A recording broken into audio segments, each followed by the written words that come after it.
اگر ہم جائیں تب بھی تو تھوڑی سی کرو ہمارے سامنے نظر آ رہی ہے نا. بات کی سمجھ آ گئی ہے؟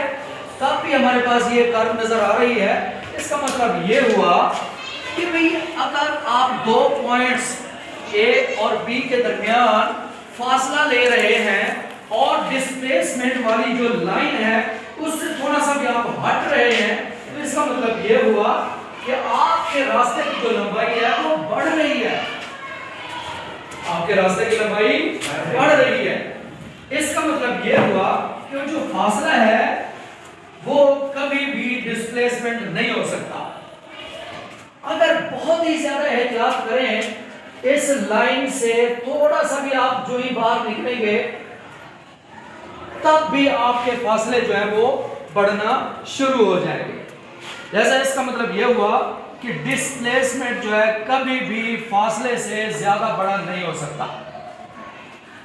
ڈسپلیسمنٹ فاصلے سے کبھی بھی بڑا نہیں ہو سکتا.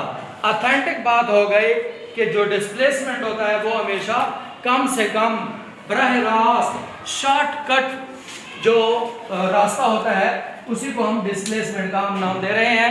لہٰذا جب کبھی ڈسپلیسمنٹ اور فاصلے کے درمیان نسبت کے بارے میں پوچھا جا رہا ہے تو کلیئرلی ہمارا آنسر یہ ہوگا کہ زیادہ سے زیادہ ڈسپلیسمنٹ جو ہے وہ فاصلہ کے برابر تو ہو سکتا ہے لیکن اس سے زیادہ نہیں ہو سکتا. تو اس کا جو اس ایم سی کیو کا جو جواب ہوگا بیٹے وہ ہوگا یہ آپ کا ڈی آپشن جس میں ایکول اور لیس والا آپشن ہے.